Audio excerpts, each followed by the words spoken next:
Hey guys, today I'm with Lane Evans, GTI headquarters here in Ridgeland, Mississippi, and we're just in for a short discussion today about several topics. I wanted to introduce Lane Evans. He's part of our full-time faculty and C-suite here at GTI, and I wanted to get you to know him before we have a discussion today. It's good to be here, Chris. Glad to have you, man. So what shall we talk about today, Chris, on this illustrious first go-round? Well, before we talk about that, I want to talk about your illustrious history before we have any other discussion. We can do that. Let's see. So I served 28 years in the military. I'm one of those guys that I started in the Army. They eliminated my slot, so I went to the Air Force, and I did 9 years as a flight medic in the Air Force, and then apparently suffered a traumatic brain injury, and I switched back to the Army and finished my career in the Army. And it's different. It's definitely different. You know, I always give you a hard time about starting out blue and ending up green. Yeah. Usually that's the opposite. Most people, because most people are smart. Yeah, well, they enjoy the discomfort of being green and realize it's all blue. Yeah, exactly.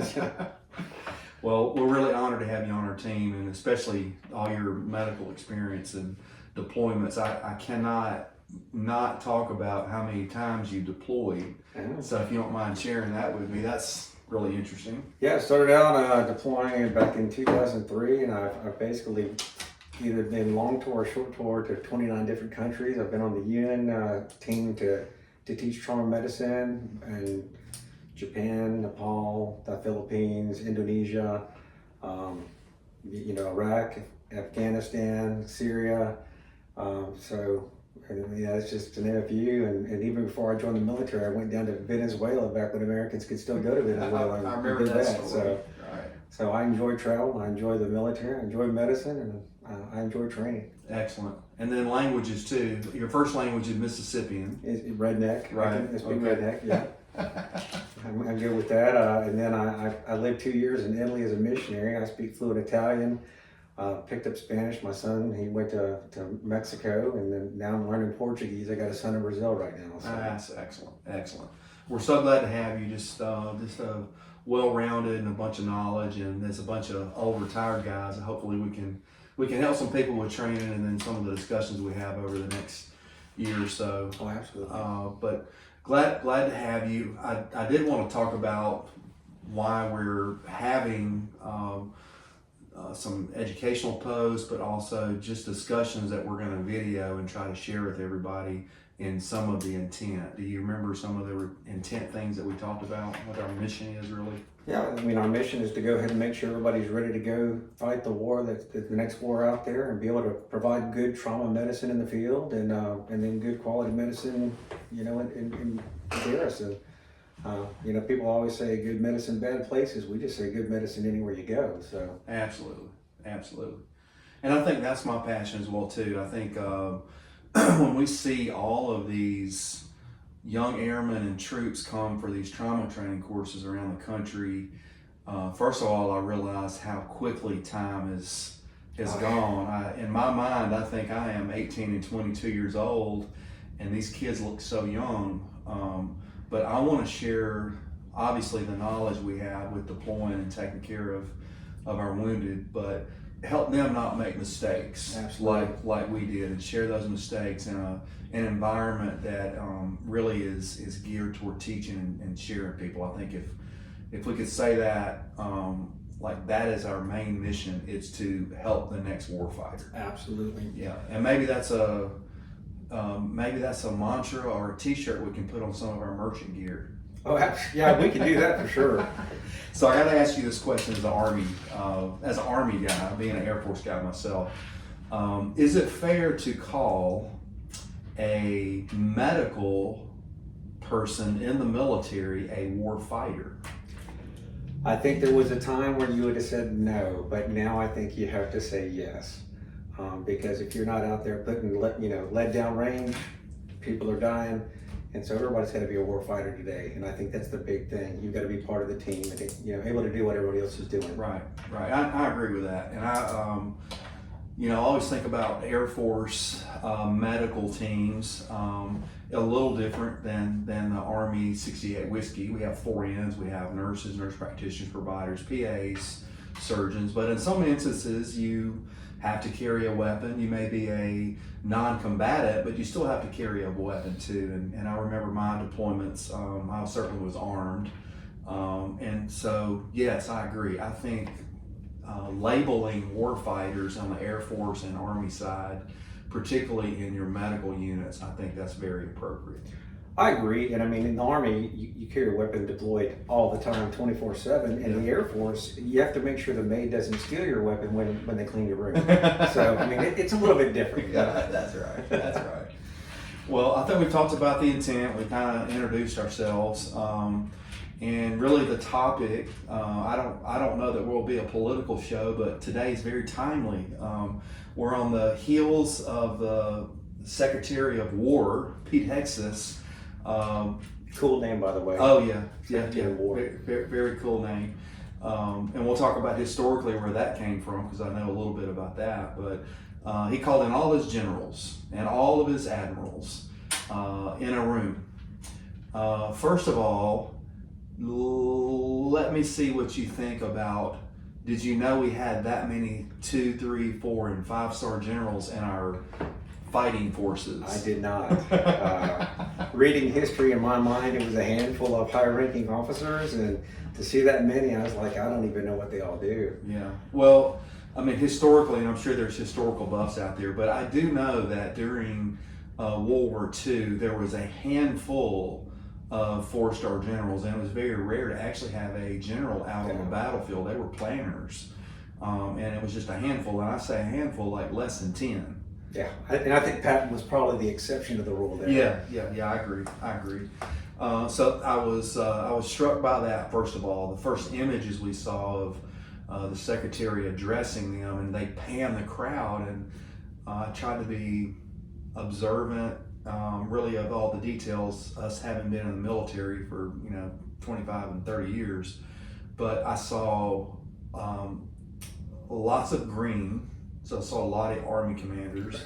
I noticed that more than 2/3 did not have a full head of hair. Correct. Most of them were silver-headed.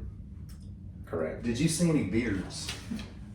I didn't notice, but I think that there were some beards in the crowd, and I'm going to be honest with you. I've been out 2 years, and one of the reasons I'm out now is because I felt that I could no longer do what I was asking my guys to do. That's right. And for those guys to be, looking in that crowd, there's some of those guys who absolutely cannot do what they're asking their guys to do. That's right, and I agree with that. So that leads to the next discussion that I really want to ask you about is.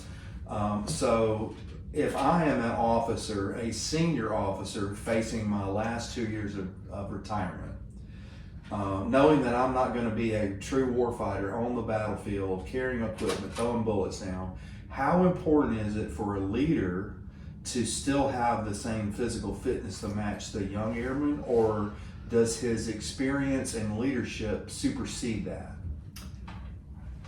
It's a hard question to say there, because there's a lot of experience that it comes down the line that you gain, and you don't want to lose that. But at a certain point, if you can't again go out and do what you're asking your men to do, how much respect can you have if you're just sitting at a desk all day and asking people to go out there and catch bullets for you? Mm-hmm. At some point, you need to go lead from the front. We ask people to lead from the front, and again, that's I think why you and I are sitting here and not there, because I think we still have something left to give, and especially that's why we train, because I think we still got something left to give. But absolutely, you ask your guy to go put on 40 pounds of body armor and go out there and hump it, 10 clicks out of the bush, and that guy, trust me, if anything that's worked, they're asking somebody else to do it for them. That's right. So before we close, we have to address the one big, elephant in the room. And he said, hey guys, if you notice at the Pentagon, we're not going to have any more fat generals and admirals walking the hall anymore. How do you think that went over when he said that in the big crowd of generals and admirals? Well, you got to think. The ones who are fit are probably sitting there going, yeah, that's right. don't let the door hit you, you know? Yeah. And then the ones who are probably knowing who, I mean, they know who they are. Yeah. And they're like, oh. So I think people today are either getting their paperwork ready to go to retire, or they're probably getting ready to retire. Yeah, I agree. I don't think they can change this late again. You know, earlier today we were talking about this. You shared a story. I did want you to share that, but we were just saying, you know, there from the medical standpoint, there's a tremendous, an absurd amount of active and National Guard military, both blue and green, that have medical waivers from a sundry of things. But you and I suspect, without having the real data, that number is greater than 50, if not greater than 60%. That at least one service member has at least one waiverable claim that precludes them from participating in the full PT, whether it's run, sit up, push up, pull up, whatever it has to be with the service. But how do you feel about that when you say your million man force and 60% of them have a waiverable claim where they can't do physical fitness? So I have a story about that if you got a second. I want to hear it. So like my wife and I, we actually worked together, you know, a good bit. We were at a periodic health assessment, a PHA event. Got a bunch of guys going through getting their physicals done, and we were sitting there, and I said, "Hey, babe, look out here." And she goes, "Yeah." I was like, "Do you remember when I deployed in 2003?" And she goes, "Yeah." I was like, "What's different?" And she goes, "Man, in 2003 when you guys went, those dudes look like a bunch of killers. They look like in good shape, a bunch of killers." And it's like, "What are you seeing here?" And she goes, "They look like a bunch of teddy bears, like eating gummy bear teddy bears." And so it's a big difference there. And the other thing she always said is, "You're a big guy. I am a big guy. I'm like 6'4", 270 pounds." Yeah. And she's like, "I want somebody to get your big butt off the battlefield if you get hurt." And so I think everybody's got to meet that standard. And if you have 50% plus of the force, you can't either run, do push-ups, sit-ups, something. Right. How are they going to effectively be warfighters? Yeah. So I think it's very worrisome. I agree. I mean, we both recently retired, and within the past 5 years, and we know the secret of really what's happening and how probably unfit our force really is. So we can talk about health stuff too as we go, but do you have any closing stuff before we end for the day? Look, I just say this, and it's probably going to make some people mad, but to me, the military, all branches of the military, is not a social experiment. You join the military because you want to be part of something bigger than yourself. Yeah. And so when you join that military, you should want to come in and conform and take care of the brotherhood, sisterhood, be together, and serve a greater good. I was not in the military to make a personal statement for myself, and I think you were not either. Absolutely. And I think everybody should have that right to make personal statements. It's just not the place to do it. And I think holding the standard the way the Secretary of War is doing and the President's doing at this point, probably a positive thing. Yeah, I agree too. And that's going to bring us to our next topic for next week, because I want to talk about standards. That word was used a lot in his speech.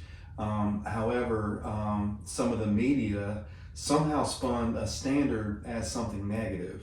And most of those people haven't served anyway. But I want to really dig into what does a standard mean? How do you define a standard? And then why do you have to have standards? Absolutely. I'm all for it. Yeah, so we'll have a deep dive on that, and maybe you can teach me a few things. Maybe you can teach me a few All things. right. Okay. I enjoyed it, man. We'll have a talk next week. My brother. Thank you, man. God bless America.